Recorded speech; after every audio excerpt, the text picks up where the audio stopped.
Hi, welcome to EDSC 531 group counseling. This is week 4. Welcome to week 4. We are at the halfway point. This week, you have one assignment due. It's your experimental group involvement. This is the assignment where you are observing any group. The group does not have to be an educational group. The group can be any type of group, a church group, a job meeting, any type of group that you belong to, a sorority, a fraternity group, an athletic group. And in this group, you are observing the dynamics of the group, the rules, the leader, the people, the members, and you are reviewing certain characteristics of the group, how it's supposed to operate. Is it operating the way that it should be operating according to the title and it's according to the members and how they have come together? So, and then you're going to follow the guideline questions and put it in a narrative APA format essay stating what you observed and how you observed and answering the essential questions that are given to you to ensure that you receive your full credit for your assignment. Please make sure that you're referring to the rubric to include all of the questions and to receive your full points. Also, you have one discussion board that is due this week, and this is just a friendly reminder um, of that so that you can ensure that you do it in a timely fashion. This week, we are discussing chapters 7 in our book, and I will begin to share my screen with you. In chapter 7, we are discussing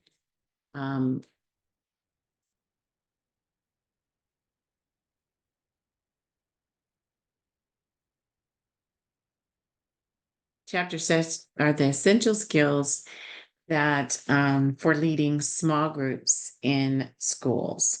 So I'll be going over some important information in regards to how to start a group and some essential skills that you'll need for this group. So counseling group consists of its facilitators and its limited numbers. In schools, we recommend that you take no more than up to 15, depending on the age group. 15 high school kids may function well in a group, or they can be very distracting. So I would caution and make sure that you use the number that will be the least disruptive for the group. And you're going to be focusing on something very specific. So your theme is going to be goal setting or academic advising or, um, you know, career in college, divorce, grief, um, anger, emotional management, time management. These are all specific topics that can um, begin a group. The group emphasizes interpersonal communication of conscious thoughts and feelings and behaviors in a here and now time frame. So even when we are talking about a specific group, like if we're doing grief, we really kind of want to focus on the person in the here and now. And in this group counseling, we want it to be growth oriented. So if the person came in one way, we're hoping to give that person skills that will help them to function more effectively in the social norms as they go through their process and learn how to deal with the struggles that they're having um, in their interpersonal problems of living and experiencing difficulties with transition and trying to accomplish or overcome those self-defeating behaviors.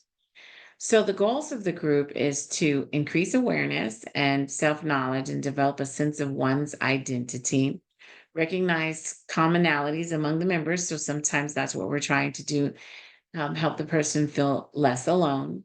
Discover resources. Where can I go when I'm feeling this way? Who can I go to? Who is open to helping me? Increase self acceptance. Like, I might not be perfect, but I'm trying, and I'm trying to grow beyond where I am today. And how can I effectively be accepted at the point where I am today? Learn how to express one's emotions in a healthy way. So oftentimes, when we're going through grief, we use unhealthy measures to deal with that grief and loss that we are experiencing. And whether that's alcohol or whether that's just screaming, yelling, hitting, those are all things that are unhealthy ways of handling those emotions. Developing concerning compassion, understanding like some people are able to get over certain things, other people are not. And that I am not here to judge them because I was able to do it and someone else isn't. But that I can empathize with the feelings that they're feeling and say, I know how it feels to feel hurt. I know how it feels to feel sad. And those are the things that you want to contribute and help them grow towards. Increasing self direction, independence, and responsibility. So the goal isn't for you to come and tell them what to do and how to do it, but that they start problem solving on their own and using the strategies that you give to help them make the best decision possible with the information that they have. And then also, if they don't have enough information, where to go for that additional information to function more effectively.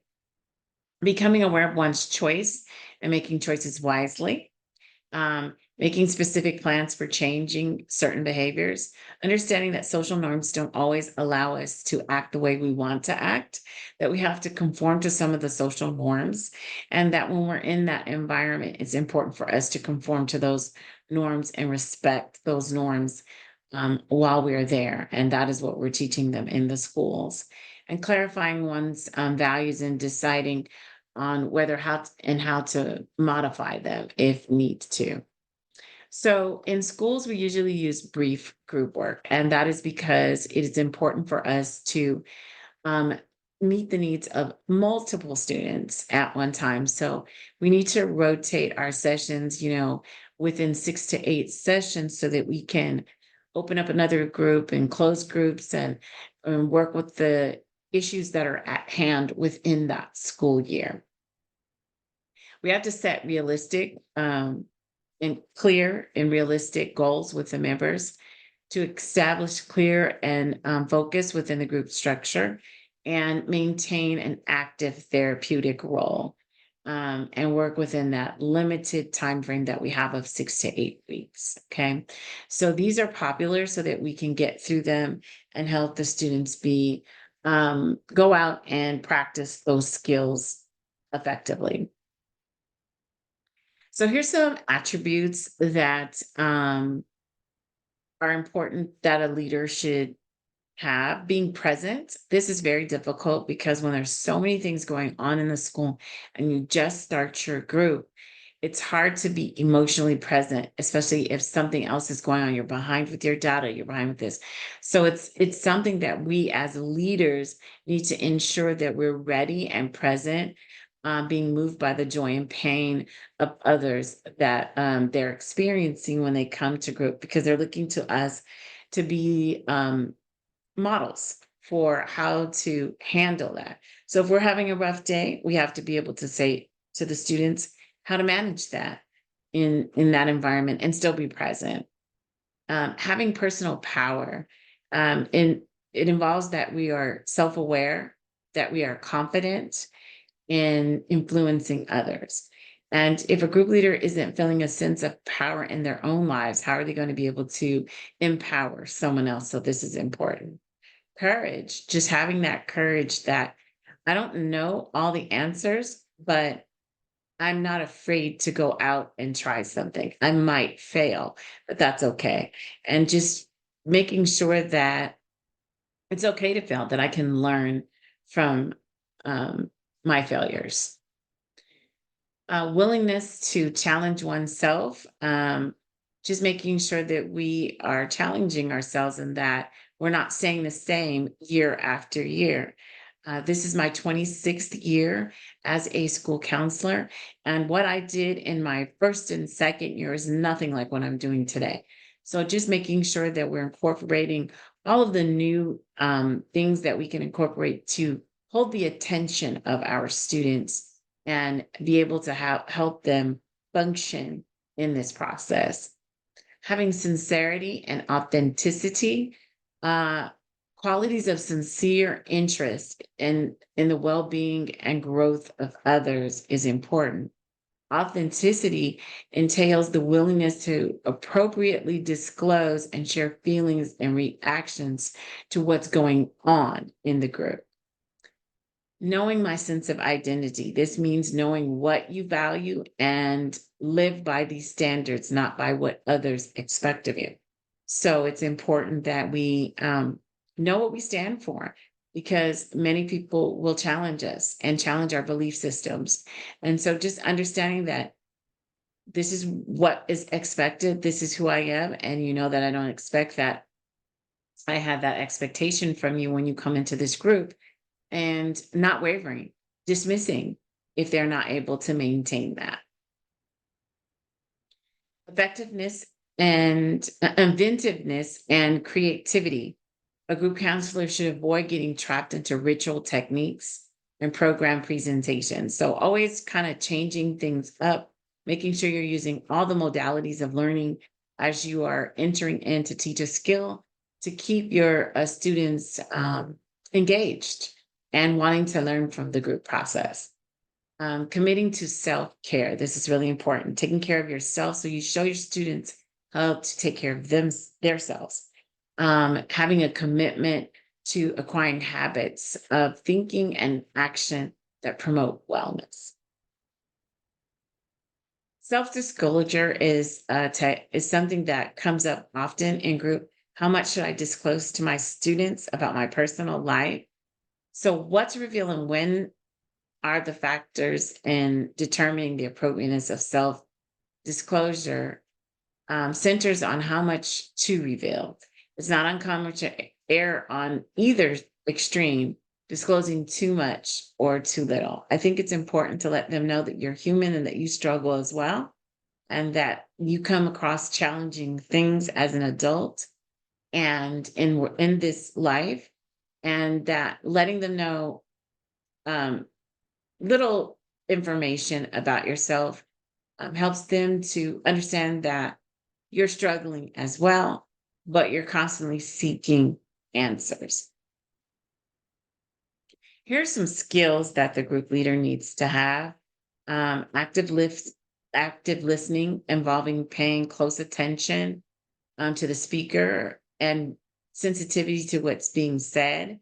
So we have to model that. If I'm walking around, answering the phone, doing this, I'm really not demonstrating how to be an active listener when there is a speaker present. Because while I am consistently distracted, then I am going to model that instead of what I need active listening. Summarizing is pulling it together, the important elements. Sometimes a person tells a story, and through all the details, especially our students get lost in the story and don't understand. So sometimes just saying, what I hear you saying is this, correct me if I'm wrong. And sometimes that helps the students to understand and clearly and effectively be able to participate in the person's story, because oftentimes we get lost in the details. Restating and paraphrasing what someone said in different words. So that's also important. Questioning, asking questions like, I'm not sure what you meant by that. Sometimes we hear vernacular or jargon or slang. And since that's consistently changing, we may not know what those words mean, or we may think we know what they mean. So I think it's important for us to ask the students, you said this word capping, what does that mean? And they can define it for you and so you don't take what they're saying out of context. Clarifying involves responding to confusing and unclear aspects of the message. So just making sure you understand what's being said. Interpreting offers the possibility of explanations for the participants' thoughts. Confronting, it's a powerful way of challenging members and to take an honest look at themselves. So you might have to confront them and say, honestly, is that the best thing to do? And call them to the carpet, because sometimes they're using this as an opportunity to be humorous. And this isn't that time. Reflecting feelings is the skill of responding to the essentials of what a person has communicated. The purpose is to let members know that they're being heard and understood. Supporting, providing the group memberships encouragement and reinforcement. Today was not a good day, but our next group session, we're going to come back and be more focused and try to, listen to each other better. Empathizing, the leader's ability to sensitively grasp the subjective world of the participant and yet retain their own separateness, not taking on their stories. And that's really hard to do. Facilitating, opening up and clear and direct communication among the members and helping them assume increasing responsibility in the direction of the group. Evaluating, ongoing process that continues for the duration of the group. After each session, the leader assesses what is happening in the group as a whole and as individual members. Giving feedback, just giving them, letting it, thank you, praising them, telling them that thank you for being courageous enough to share this personal experience with the group and comfortable enough to share this with the group. Suggesting, it's an intervention designed to help participants develop an alternative course of thinking and action. What would happen if this? What do you think would have happened if that if this were to occur? And then finally, modeling. Modeling is observing when the leader's behaviors is being observed by the members. And if a leader values honesty, respect, openness, risk-taking, and assertiveness, then they can foster these qualities into the members by demonstrating them in the group. So here are some ways to ask effective questions. Here's a less effective question. How was your week? This could lead to a lot of irrelevant stories that take the group off topic. So a more effective question would be, how did you use what you've learned in this group during the past? So it's focused on the skill that you're teaching or taught the previous week. And if they didn't do it, that's something else that needs to be documented, because if they're not practicing the skills that you're teaching, then they're not going to change their habits. Another one, how was studying this week? A more effective question was, what, if anything, has been different about your studying habits this past week? So what did you change? Or did you do things the exact same way? Or did some obstacle come up that interfered with you studying a different way? And any thoughts from the week, not just random thoughts, but a more effective question is, what did you notice this week about how people's behaviors towards each other impacted your classroom environment? So this is helping them to reflect on emotions. Did someone have a huge argument, or did someone get upset and they didn't regulate their emotion well? And so that made the class not as effective. So also in group, you want to utilize your counseling theories. Some of the common ones that are used for small group are CBT, REBT and WDEP and solution focus. And these are really great strategies to look at. And I'm going to give you a couple of techniques under these theories. So, CBT, practicing a new skill. People are often taught a new skill that can be used in real world situations. For example, someone might be a substance abuse user and needs to practice a new coping skill. So, noticing when they're feeling anxious and then what leads them to going to that unhealthy measure.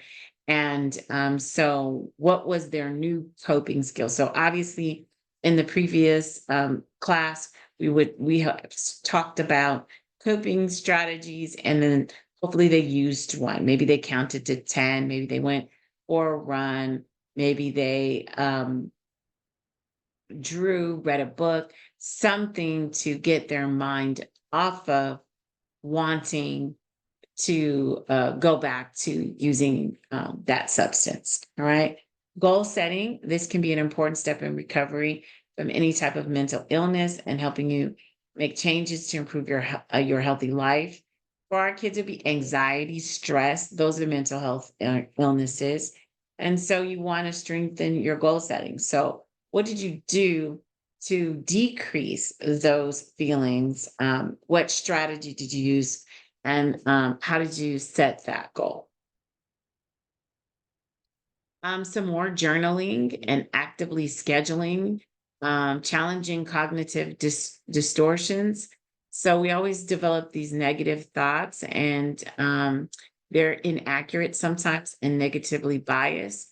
So when you learn to identify with these distortions over time, they can be less automatic. We call these the ants, the ones that get in your head. So you want to kind of get away from those. Journaling helps us to keep track of our patterns and thoughts. And when you go back over them, you can see when and why they occurred. And jotting this down helps you with new thoughts and challenging the old ones. And putting off activities we enjoy to come out of anxiety and depression. Sometimes we get stuck in that circle, that endless circle. So when we're feeling bad, we just continue to sleep and sleep and sleep more instead of forcing ourselves to get up and get out of the bedroom and try a different behavior, which is actively scheduling. Like when the alarm goes off, no matter what happens, I need to get up. I need to try this new act. I might not enjoy it. I might still feel cloudy. But actively scheduling it at least allows me to try it. And if I get through it, I might then do it the next time and I'll feel a little bit better the next time. Under solution focus, I have two activities that are great for brief therapy. This is my journey activity. And so you start by identifying your hopes for the work. You think about what achieving your hopes would look like. You think about what you are already doing to move towards your hopes. You think about what it would look like if you move just one more step or two more steps closer towards reaching your hopes. And then as you go, you learn more about your strengths and what you're capable of. And so this is called My Journey. And then there's a picture of it. And it has questions. What am I already doing? What can I do differently to help me get to my goal and my hopes? Okay. And another activity, my likes and strengths. So this is where you ask a child to draw on and around an image to make it look like them. And then ask the child, what do you like? What are you good at? What does it take to be good at that? What are your strengths?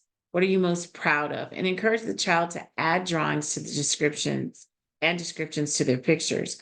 Alternatively, the child or the young person could make a collage using a magazine, cutting out other images. So as you can see here, this is someone drawing, and then, cutting out those images to help them to stay focused on what they like and constantly build up their self-esteem. And then here's two more. Drawing. You could ask him or the child to do something skillful. Imagine that you're looking through a window at yourself doing something skillful. Draw what you can see. That's one of the things that, you're getting them to actively draw. And then here's another one, special camera. Imagine there's a special camera that can take photos of all the things you can do. Draw the pictures this camera would be able to take. And then here's some writing games and exercises. Ask the child to think of a strength they have, and then play hangman with the child to guess the strength. Suggest that the young person writes a mind map, or a spider diagrams of things that they like to do, that they like about themselves. Okay. So that is what we have for week 4, and I will see you week 5. Thank you. Have a good evening.